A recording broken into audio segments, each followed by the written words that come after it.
Nigeria as a government has a policy that promotes the use of advanced biotechnology in ensuring food security, environmental conservation, and health improvement. MDMA is there from the lab, from the containment level. Before it gets to the field, MDMA would have known that this crop will contaminate, and the regulatory agency, of course, will stop that before it gets to the Nigerian markets. So, Musa, I'm sure you've seen that video, you've heard what she said. Is it satisfying what the AFN said? You know, there is so much corruption in any aspect, in any sector. We are in a country where the worst of us rule the best of us. Nigeria as a country is not ready for anything development, but Nigeria is what ready do you for everything mean? destruction. Why? What do you mean by that? Stay with us on 99.3 Nigeria Info. Lagos, are you ready to be heard? Yeah, good morning, Kofi Bartels. Hello, good morning, Kofi Bartels. Good morning, Mr. Kofi. Hello, Mr. Kofi Bartels. And morning good to all our callers and listeners. It's your voice that drives the conversation on the Morning Crossfire. Weekdays from 5 a.m. to 9 a.m.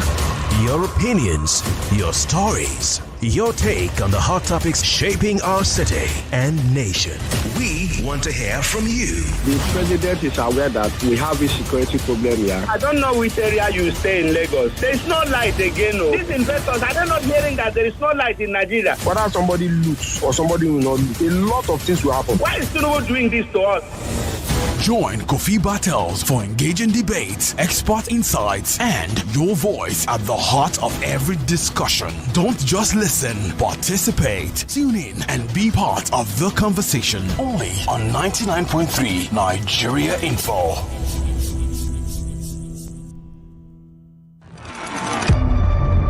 On the Morning Crossfire with me, Kofi Bartels. You have the big names, the most pressing issues, and the sharpest conversations.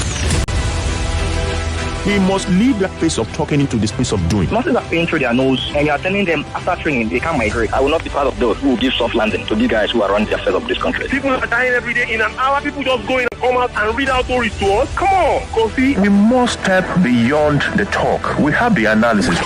Join us as we dissect the headlines, bring you exclusive interviews, and dive deep into the heart of the matter. The big conversations live here. Join Kofi Bartels on the Morning Crossfire, weekdays 5 a.m. to 9 a.m. only on 99.3 Nigeria Info. All right, welcome back. Still the Morning Crossfire. A lot of thoughts and comments came through while so we're having the conversation. I just want to read a few of them before we move on to our next focus. All right, but please, if you'd like to be a part of the conversation, feel free to call the numbers we usually advertise, 0201-277-0993, 0201-277-0993. That's one number to call. And then, of course, our female listeners have a special line. That's 0201-465-7190. 0201-465-7190. That's another one to look at right there.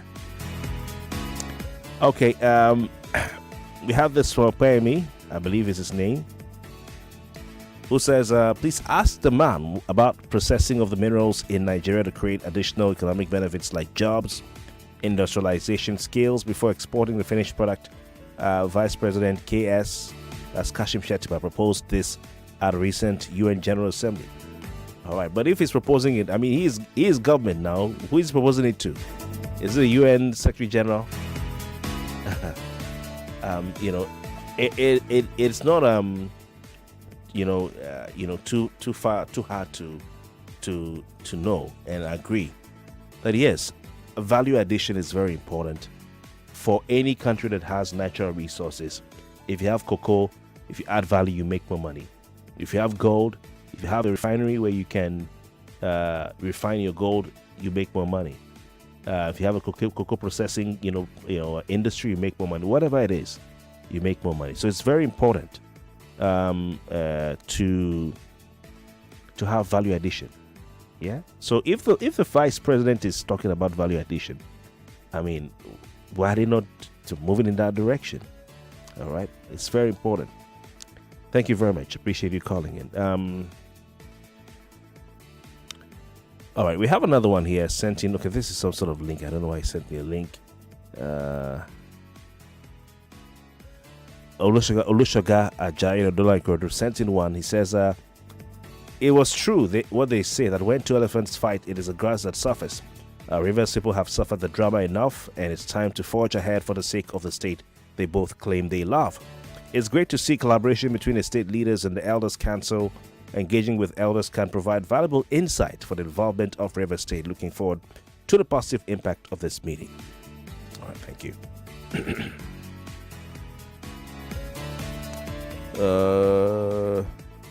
Okay, this was sent in here by one of our listeners. Kofi Bartels, good morning. Yeah. This Mba call from Elasa. Yeah, Kofi, I support Atiku by bashing the President Ahmed Bola Tinubu for going to burial of his APC chairman or APC member in Plateau. Kofi, I want to tell you, and I want to tell some Nigerians who still believe in one Nigeria. When Ahmed Bola Tinubu went to France for working permit or whatever, how many people massacred in Benue in Plateau? When he come back, did he go there? I'm still telling you people that they are not for you people. They are there for themselves and their members, not for you. Another election is coming. Go and vote them and still cry and still wave with your children. Thank you. It's all thing. All right. All right. Somebody's complaining about an online radio not connecting. Okay. Thanks for the information. I'll get our engineers. I hope they can listen. They can hear me to get on it. And of course, there are other things that you can do to be sure it's not from your end. Just go to our website. You see the information there, so you can just research it. Google search. All right. Thank you very much. Engineer Dan here says we need Jonathan to come back to power. And Bolahon, good morning to you, Bolahon. It says, he sent this earlier, by the way. APC would be affected should Jonathan contest. The reason is not that he will win. The people who are dragging him merely want to use him to break southern votes. They are not bringing him to win. Breaking southern votes will affect APC taking votes away to the advantage of to pave the way for another aspirant. Who would that be? Is that Atiku? I believe JJ knows that they want to use him. It will now remain his decision to present himself for use. So you're going with Adams Oshomole, who says his enemies are the ones, prodding him on to contest. Hey, Bola, it's good to read from you. Thank you very much.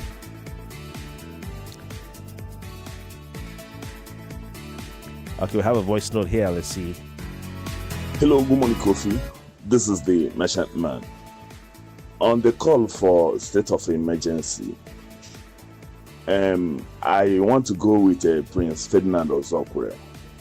In as much as the latest trend now is when you see that the purported interest, either by the president or by the state, is not working, you remove the head of the government from that particular region and install another person in order to get the desired result.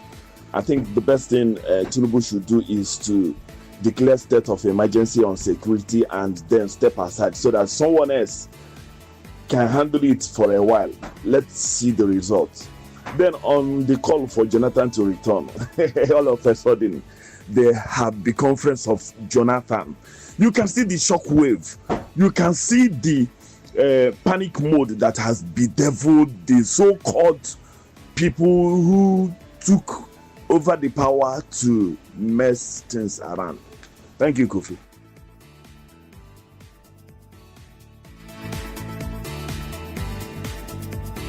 Good morning, Mr. Kofi. These are the shower from Ikorodu. Happy Teachers Day yesterday. You've not even greeted us this morning. I did, but I will. Don't worry. Take it easy now. All I know is that Happy Teachers Day yesterday. You've not even greeted us this morning. Well, my own take on this Jonathan, Atiku and everything, all I know is that I want a Nigerian to rule Nigeria.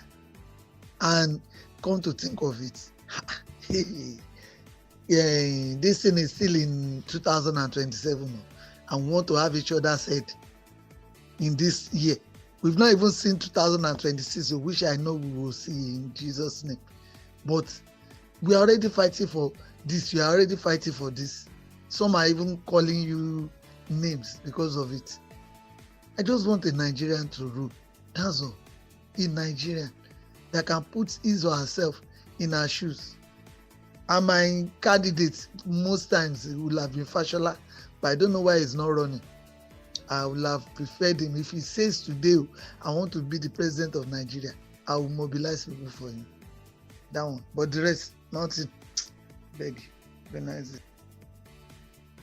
Adeshawa, thank you very much for your time. You took the words out of my mouth. I was just about to head to teachers. I saw your message. I said, let me play it because you're a teacher and recognize you. Maybe I shouldn't have played it. Don't mind me. So happy World Teachers Day to all the teachers out there. Both parents were teachers personally. So I see myself as a teacher as well. I don't have a classroom. When my classroom is here, I don't know. So I wish all the teachers the very best, and of course we hope for better days for our teaching profession by the special grace of God. I'd like to say good morning to our guest who is comfortably seated in the studio. Mr. Segun Rex Ayo-Adebanjo is a venture capitalist and is managing director of Rearden Capital IMG. Did I get the name right? It's Rearden or Rearden? Rearden. Rearden, okay. I was afraid I would have murdered it. Mr. Ayo-Adebanjo, it's good to have you. Good morning. Good Glad morning. to be here. Good morning to you. And I hope we can start on the note of extending our sincere heartfelt condolences to you. Thank you. Yes, on the demise of your father. Thank you very much. We followed from here, and of course, I always look forward to having you back, so Thank we can you. officially extend a heartfelt condolences to you and your family. I appreciate that. Thank you. All right, thank you very much. So we're talking about Nigeria's economy, and the question is the worst truly over for the Nigerian economy, and how can we ensure total economic renewal in Nigeria? For those of you listening, of course, you would have heard President Bola Ahmed Tinubu on the 1st of October, which some will call Nigeria's Independence Day. I told you guys I don't believe in independence because we're never dependent. The white man was dependent on Africa, but that's another issue. I don't know if you agree. Yeah, they were dependent on Africa. Well, I agree with you in terms of that, but in terms of the dependency was control over your destiny. That's, I think, where the liberation and the independence notion comes in. And that's an important thing to talk about as well, because it does link into this idea of whether the worst is over for our economic plight. Okay. But I don't even want me to get started on that in terms of, well, I don't think it's over. But just before we get there, you're saying that they were dependent because they, so shouldn't it be more of a liberation day, freedom day? Well, same thing. I mean, if you're liberated, then you're now independent. If you're not liberated, I understand what you were saying. You were saying they were economically dependent on us, but we were politically dependent on them because they dictated our structure, for instance, bringing us together, which is a fundamental problem we have. I mean, the root cause of all our problems is our lack of unity, because that enables us to not get united to get our leaders accountable. If you trace the root causes of Nigeria's problem, it comes down to that unity issue. And it's a scientific proven fact that the way mankind advances is by uniting. You know, when you have a common history and things like that, you can do things together. That's how we dominated the animal kingdom, not because we're faster, stronger, but we could walk together and use our brains. And that's Nigeria, unfortunately, was designed deliberately not to be united. And we need to be conscious of that history. Nigeria was designed deliberately not to be united. If you look at the history, it's even in the records in the British archives, where I think people like Dele Ogun have written a book called Fatherless Nation and Culprits, where they deliberately brought divergent people, because they've studied history and saw that this is the fault line to stifle people's progress. So when they brought the North and South together, they were being mischievous deliberately, knowing you're bringing obviously two people with two outlooks and religion. So all the core basis for division, they baked it into our country. Now, the only way we can overcome that is with our intellect. We need to know the problem, understand it, and then solve for it. And that's why education, and I'm glad you're saying today is Teachers' Day, is so fundamental. It's key. That's the one thing that can neutralize and have us rise above the natural divisions. And fundamentally for Nigeria, I think our most marginalized group are the Hausa youth. No one really advocates for them. Can you please repeat that? Our most marginalized group in Nigeria is the Hausa youth. They have been the most exploited, and they hold the key to Nigeria's destiny. They determine our precedents fundamentally. So the day they wake up to their power and fighting for what's better for them, fundamentally them getting better education and opportunities. You look at the way they travel. Everyone comes in coastal bus or buses. They load them in lorries to Lagos and all of that. They deserve better. And when the youth in the East and the West rise up to know that the destiny of the Hausa youth is their problem as well and in their interest, so that all can unite from North and South, will solve Nigeria's problem. That lack of unity, and that's a fundamental thing. Now, I'm just a very because you think about it, President Buhari exploited them to become president. They didn't get anything out of it. President Tinubu has pretty much done the same thing. They are the catalyst, right? And that's where, for instance, when you had maybe the NSAS, whatever you can say about that, that was Nigeria's most idealistic generation, right? They wanted a better government. The only fault line that made that fail was they were able to divide the movement based in the North. They said on religion, you don't protest. And so they just broke the movement that way. So where our politicians can unite over their common interests, because they basically hijacked our democracy, we can no longer hold them accountable because we're just too divided. So if we can break that and reverse that, I mean, there's a lot in this. For instance, when President Tinubu said power is, you have to grab it, I thought he didn't know what he was talking about. I'm like, no, there's nothing to grab. Power belongs to the people, and that's where it's supposed to be. But he was right. He has actually grabbed power from the people, because now you can't say your House of Rep member is accountable to you. He voted for a Prado for himself. The cars. How are you going to represent people? All the parties. Thank you. That's why he has hijacked. So, including Labour Party. Including Labour Party. All of them. So as far as I'm concerned, the people need to unite and recall all the House of Reps members, because otherwise you don't have power over them. If they're driving Prados above your problems, how many of their constituents drive Prados? So there's already the disconnect. They said they need it for legislative work. That can't be. You have to feel the people's pain. When you ride bus, right, and go over a pothole or your car is damaged, then you know that when the government is spending money frivolously, it matters that, no, use it to do this. You see, you're supposed to be a representative. So you're supposed to be part of the people. You're supposed to feel their problem. It's not the Senate. Yeah. Okay, Senate is meant to be, really should be the traditional House of Chiefs. Those are people who have long-term interests. Like the House of Lords. Yes, that's really what our Senate should be, not just any... Should it be scrapped? Not scrapped, replaced with the House of Chiefs.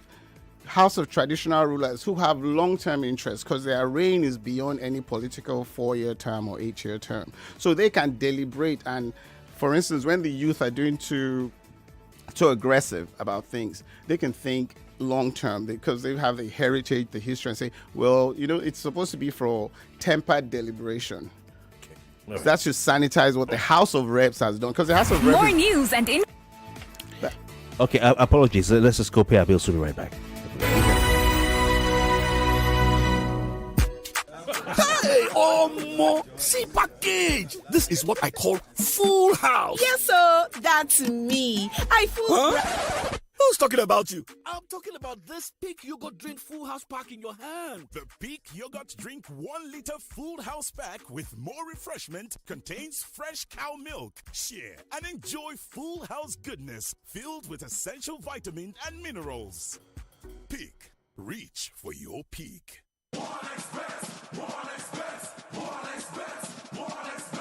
High odds sports, big wins, fast payouts. Thousands of daily matches laid out. Clear interface is there on your screen. Just enjoy the process as you bet on your teams. Withdraw winnings anytime, no stress. Yep, the game starts with 1xBet. DRUMNG. That's the promo code to get 300% welcome bonus on 1xBet NG. 18 plus, so play responsibly. Yeah. Honey, did you notice how calm that guy in the Benz was after he hit us? Oh yes, I thought it was just me. And did you notice the Unitrust Insurance auto fame? And I'm sure he has Uniride Insurance. Uniride? What's that? It's an enhanced motor insurance for private car owners who want extra protection beyond the regular third-party cover at a minimal premium. Uniride comes in silver, gold, and platinum packages, bridging the gap between comprehensive and third-party insurance. Wow, really? Oh yes. Uniride covers you for third-party liabilities plus limited cover for accidental damage and fire to your own car. It's affordable, reliable, and only for private vehicle owners. The perfect alternative if you can't go fully comprehensive. Wow, let's sign up for Uniride. Visit www.unitrustinsurance.com or call 0700 Unitrust. U-Chart on 0803 60060 for more information. Unitrust Insurance. The quiet confidence. In the kitchen game, there are players and then Agba Ballers, MVP, Player of the Year, 10-0, no rival. Become an Agba Baller with the new improved Maggi chicken flavor, made with a flavorful formation of onions, celery, turmeric to bring out your top game in the kitchen. Elevate the taste of your everyday dishes with delicious rich chicken flavor. Oh yeah, let's go. New Maggi chicken flavor, my game changer. This is what goodness tastes like. Golden caramel, creamy buttermint, and rich coffee.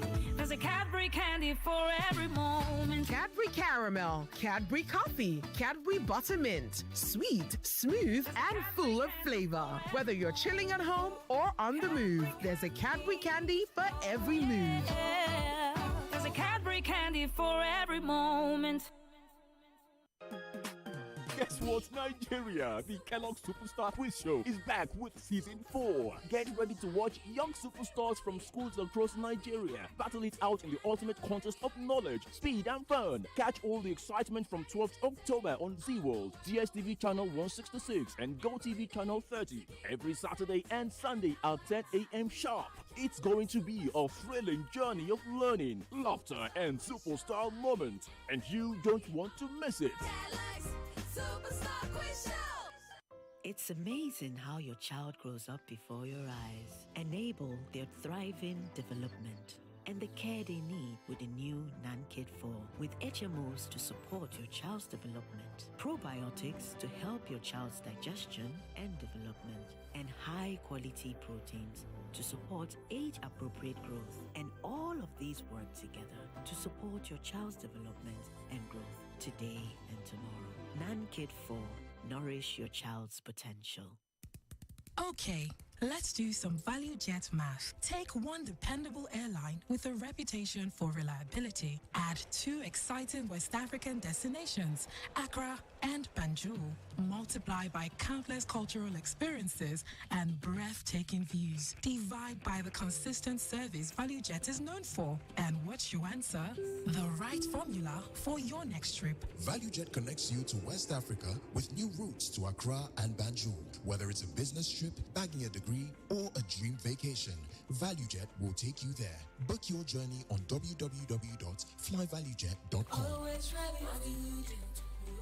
ValueJet. Wings for everyone. Wetin happen? Omo, every time I do small transaction, they don't slam me with Orishirishi extra charges, SMS alert, bank transfer, even bill payment sef.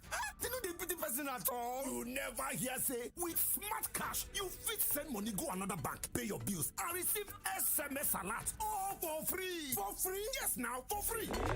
Dem go even pay you 15% interest per annum on top your savings. Hey, cut so for me now. I fit join smart cash. Dial *939# or download the Smart Cash app today to begin enjoy 0 extra charges on all transactions. Smart Cash, money matter na sense o. Smart Cash na by Airtel.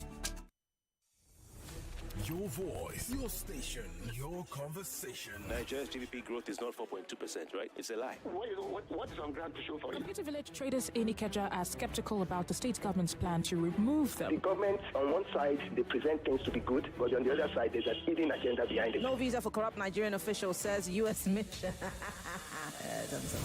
Ibas rejects Assembly's move to probe 6 months spending. The INEC chairperson. So we hear the president nominates a list and who's fit for the job. It is now the incumbent have a better chance of winning the election. The FRC asking that they carry more guns. How will this help the situation? You're tuned to 99.3 Nigeria Info. Let's talk. This is Morning Crossfire on 99.3 Nigeria Info. Welcome back. We're still talking about Nigerian economy and, of course, asking, is the West truly over for Nigeria's economy? Also, we're looking at how to achieve complete economic renewal. My guest this morning, Segun Rex Ayo-Adebanjo. He's a venture capitalist, a serial entrepreneur, and the managing director of Rearden Capital IMG. We're glad to have, may I call you a thinker? Yeah. Thank you. Yeah. All right. Please be a part of the conversation. He's dived into the issue of national unity and how that is key to securing Nigeria's economy. He's said that the most marginalized segment of Nigeria is the northern youth. The northern youth. Particularly the Hausa youth. The Hausa youth. Not the Cameroon youth, not the Fulani youth. Well, the northern youth, TV the Hausa youth is a block that I think if you focus on that, it would lift all boats from there on. All right, there'll be a ripple effect of sorts. Correct. Wow. It will be a rising tide that lifts. Once you can lift all of us from the bottom up, we would all rise up. Okay. Interesting. We'll ask you to repeat this because we have people calling in. Some people call in this station every day. I've been trying to stop them, but they know the hear word. Mm-hmm. Let's divide Nigeria. And it's not just from the southeast. We have people from the southwest. I know. It's actually. It's short-sighted. Let me explain why. You can't divide Nigeria peacefully. If you think anyone can fight their way to getting what they want, you're basically mistaken and foolish, because you're not going to have a war where you are stronger. It's going to end up being a war between the arms dealers, the superpowers of the world, whether it's Russia, America, or whoever, who takes one side. So we're all going to even forget why we're fighting in the first place and just beg for peace. Almost like Gaza, right? You do one thing, you think this is what is going to solve it. But by the time you see the ripple effect, no one person can win a war in Nigeria now. It's going to be whoever your arms supplier is that is fighting that war, giving you superior weapons, because we don't make any weapons, and it's not about your own muscle as a ethnic group or whatever to fight your way to what you want. So we can't divide peacefully because of the fault lines.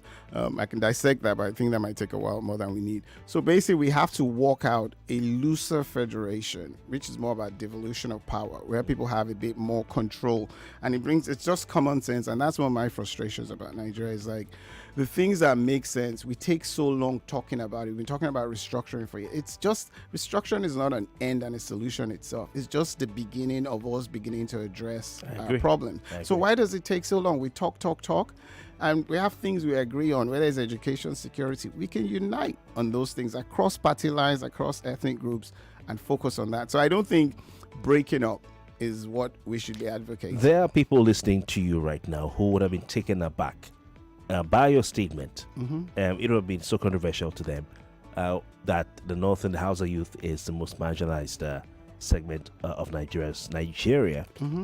They will say no, it's a part of the country, particularly the southeast. And a lot of people are of that view. I'm sure you're not unaware of that. That the southeast are the most southeasterners are the most Igbo men, women, youth are the most marginalized segment of Nigeria.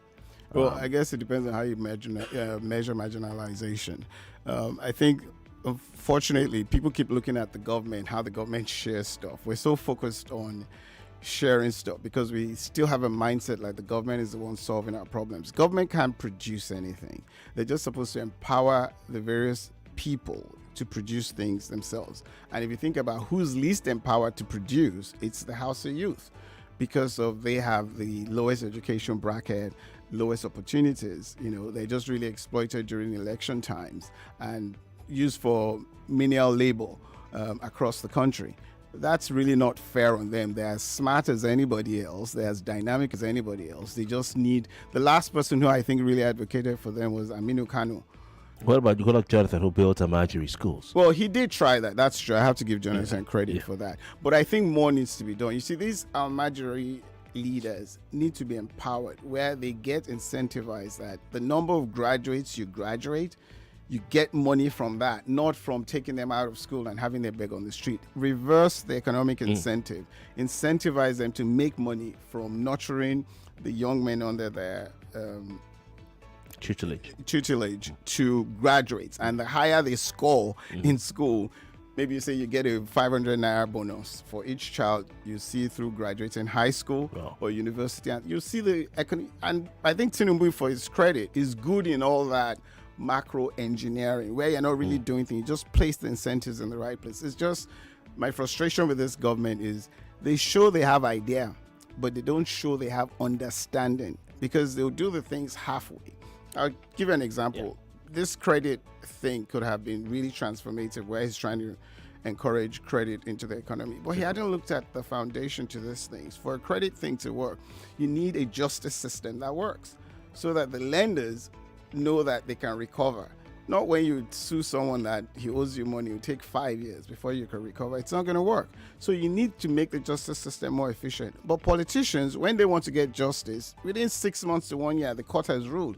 So they've hijacked the whole system for their own benefit. And we need to reverse things like that. So fix the justice system, the police enforcement system, digitize land registries so that house addresses are known and easily attach a lien to it. All right, this is very, very interesting. But let's look at the Nigerian economy. The debate over whether we've made the turn the corner on the economy, whether the worst days are behind us, or like Mr. President says, the worst is over economically. Yay or nay? Nay, because I wrote an article where I think it was a couple of months ago. I said President Tinubu let the naira breathe. And the point I was making there is that nothing this government has done is transformative. It's going to get us to the promised land. It has just kicked the can down the road. We're going to go through this cycle again. Honestly, when President Tinubu finishes, I need his Babalawo's number, because it really works. Because the things he gets away with, I really marvel. Why? Because what he touts as his primary economic policies are removal of subsidy. I mean, he was the most opposed politician to the removal of subsidy during Jonathan's regime, but now he touts it as his winning economic magic. 2, he talks about regularization of the FX. Of course, it's a good thing, but it was your guy who you put there, Buhari, that did it. Why didn't you tell him it was a dumb thing? So you just take what someone you put there, the stupid thing you did, reverse it, and now tout it as dramatic, transformative things. It's like, how?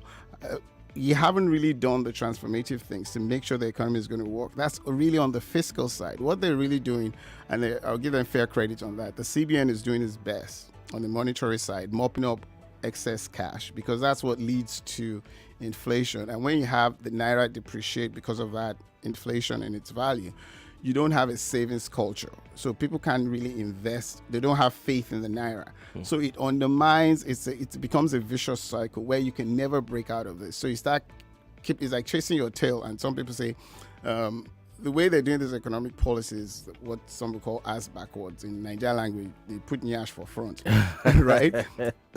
You can't walk if your ass is in front. It wouldn't walk economically as a physics, and that's what I'm going to come. And they go come. So yeah, really, and it's not funny because our population keeps growing. This problem is becoming bigger. You have people walking the streets of Nigeria, roads in Nigeria, with rocket launchers. That problem is not going to solve itself, and you can't. We keep focusing on infrastructure. No, you have to invest in people first, because it's people. You see, you can't invest your way out to development. We just don't have, you can't fund that infrastructure enough, because your people, the cheapest way to do it is to train your own people to do that infrastructure. You know, when we hire foreign companies, there should be 4, 5, 6 Nigerian companies trained to understudy them. So the next contract is to Nigerians. And Dangote has proven that model, that we can do things as well. And super credit to him. What he's done is really amazing, breaking through and building that thing. But he trained engineers, and now people are hiring them all the way from Dubai and wherever. That's what we need and that's what China did. Dangote trained Nigerian engineers. Yes, he told you hiring them from Dubai. Thousands of them. So when they finished the refinery, there was no other big project to absorb them. In China, what they did is after they'd used one large-scale project to train the engineers, they now had those engineers span over the country. And that one you can even print money to support because it's productive work they're doing to build bridges, build train, railway lines. So the things we do, you can't build enough roads. And I'm really shocked that this government is the one focusing on roads infrastructure. You know that's not going to solve the problem because you can't build enough roads. You need rail. That's what you need to move goods and services and people in scale. And they know this because Professor Mark Boguje told then Governor Tinubu 30 years ago, you can't solve Lagos's problem by more bridges or more buses and things like that. You need mass rail. It's just common. But they say that that's what this current governor is doing. That's too slow. Implementing Tinubu's template. Yes, true. But it's too slow. You have to understand, as a people, we're so much backward. And it's not really our fault. You really have to understand these things from the fundamental. We had 600 years where our development was stifled, right? During the slavery and colonization period. You need to understand what we missed as a people during that. We missed the Enlightenment period, the Renaissance, the scientific revolution, the industrial revolution. So culturally, we haven't imbibed all those things that in other cultures are almost second nature. And things that there has to be a conscious program by our government to help our governments to help us catch up as a people. So you're saying people first. People first, 100%. Before macroeconomic policies and all that. Those people first is the macroeconomic policy. That's why the last time I came here first, I said you have to start from a concept of full employment. You have to make sure each of your people is optimally trained to optimally produce. That's when you can now know where your limits are. Then you can now add foreign loans, foreign investment, whatever else you want to use to bridge the gap. But you have to build all your people first. All right. Because it's just math, right? If you're in a family and only 3 people are pulling their weight, you would have that shortcoming. But imagine if the 2 people, 3 people, the more people pulling their weight, the easier it is for everybody. You're sharing bills, you're sharing things. So just that basic human economics. Man, there's a lot going on in the country today, and you yourself, you said the president, has a school at this economic engineering. The guests I had on the paper review talked about the president being good at business, but some will argue he's actually good at revenue. Because what I've been saying, and I want you to just give me your thought on this to critique this, is that what the president through his policies has done is like seeing a sinking man, and instead of throwing him a lifeline or lifeboat jacket or life buoy, you're throwing him a millstone, a rock to further sink him. Right. And while Nigerians are, so do you agree with that analogy? While Nigerians are gasping for air, Adesinko, instead of throwing him a rope, give him a rock to sink him further. Well, I think firstly, I don't even know that they care about. I don't see the sense that the people are the focus of what they're doing. They're collecting revenue to do, obviously, it's going to be spent on the government. That's part of what our problem is, right? These things are not spent and invested on the people, because if it is, you'll see things like education is taking 60% of the budget, skills development, things that are investing on people, but they'll do they're basically setting up our economy for foreigners to dominate, and that makes no sense. You do roads, you do airports, you do ports, things that help foreigners just come, extract minerals, go away.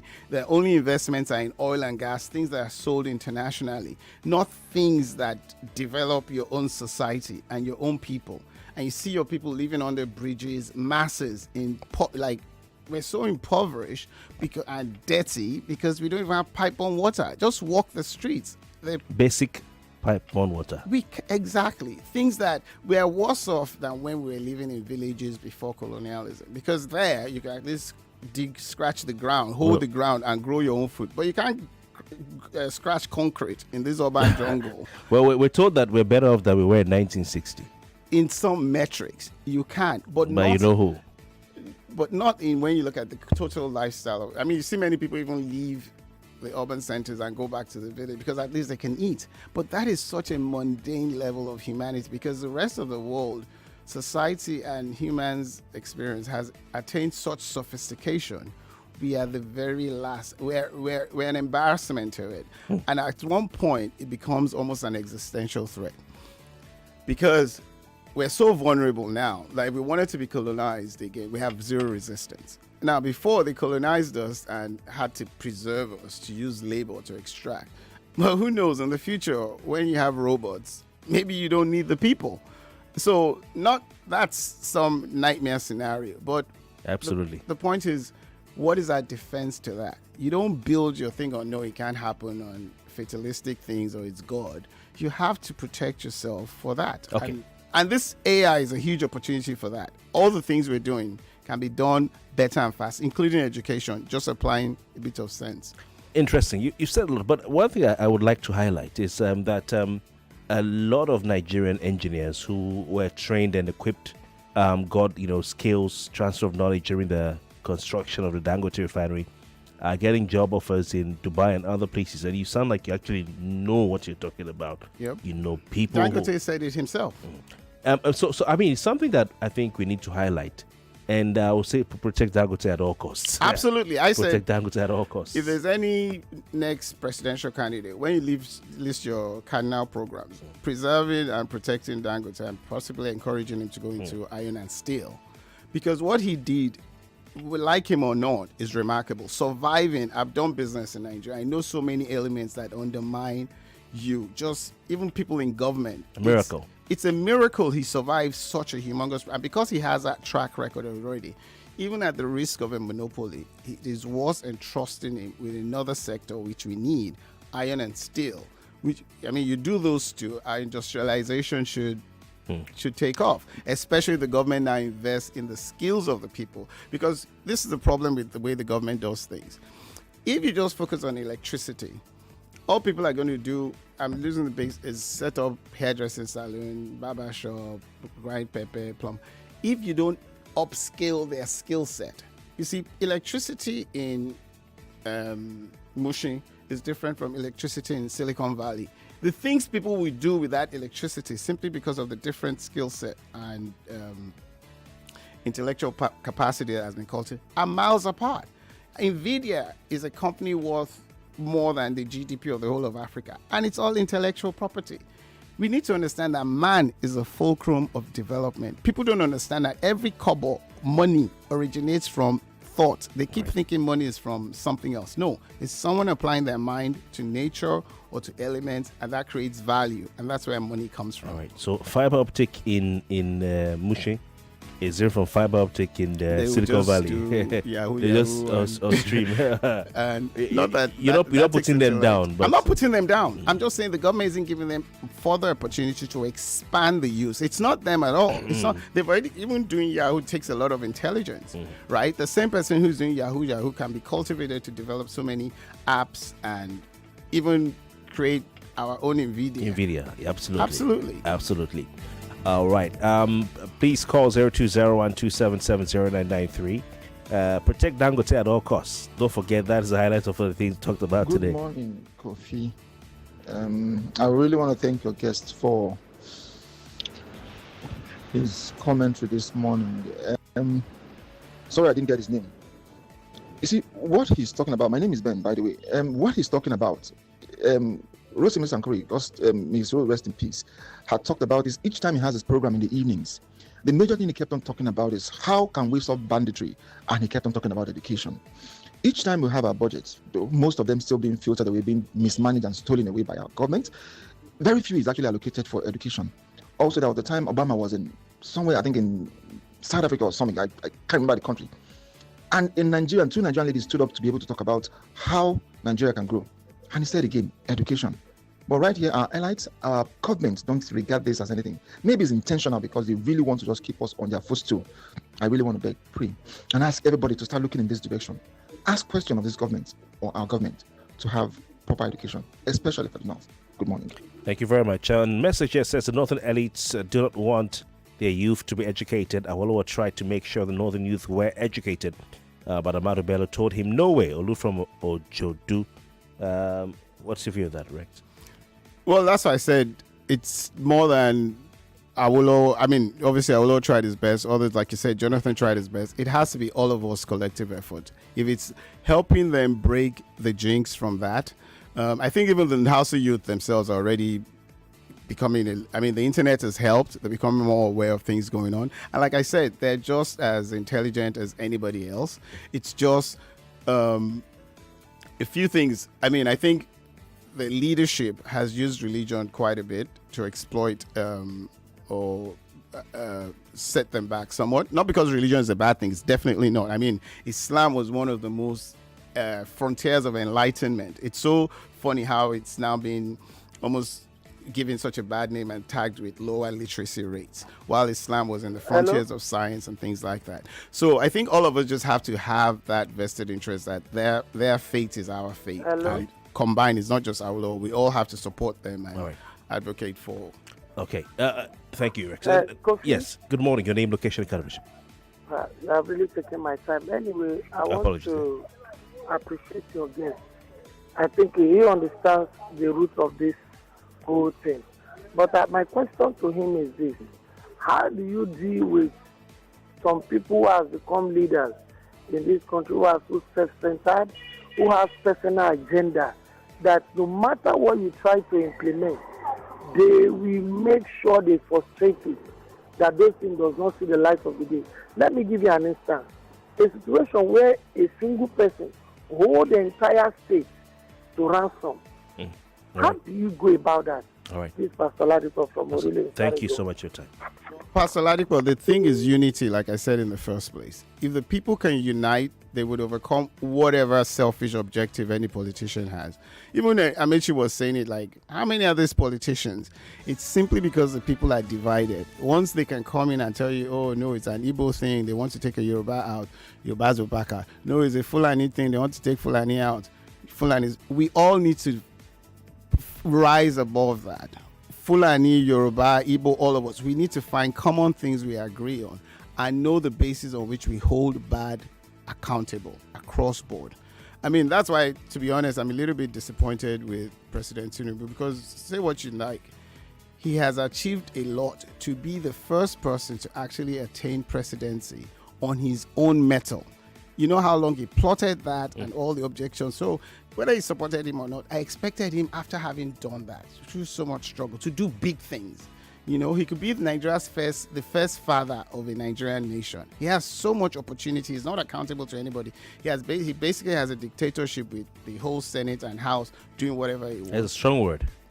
It is. It is. Now, you think about it, the power doesn't belong to the people anymore. They're not accountable to their constituents, but he can have his way. So let him do big things with it and let his legacy be that, because he has nothing else. how many houses, what else is he living for? The only thing that justifies and would make him one of the most, we'll build Mount Rushmore for him, statues in his glory. Let him just do the basic things this country needs, and they're not hard. Invest in the people, have devolution of power, have state police. Why is state police taking so long? He's getting closer to that. That's the problem. He's been talking about restructuring for some time. We've been talking too long. The rest of the world is leaving us behind. He's not dynamic enough. That's my problem. You can't take your time on these things because every day counts. That's the thing we don't understand. Time is ticking. Absolutely. Our population explosion is growing, and it might overwhelm whatever efforts he's doing. That's the problem. We did have you back in sooner than later. Segun Rex Ayo-Adebanjo, Mr. Segun Rex Ayo-Adebanjo is a venture capitalist and managing director of Rearden Capital IMG. It's been a pleasure having you. That's right. Thank you. More talk, news, and sports after this. Mommy, Golden Penny is giving away 4 billion naira prizes for the 65th anniversary. Just buy Golden Penny noodles, pasta, or semovita. 99.3 Nigeria Info. We are more than just radio. Subscribe to our YouTube channel at Nigeria Info FM. Check us out on Facebook at Nigeria Info 99.3. Follow us on Twitter at Nigeria Info FM and on Instagram at Nigeria Info FM Lagos for live updates as it happens. 99.3 Nigeria Info. Let's talk.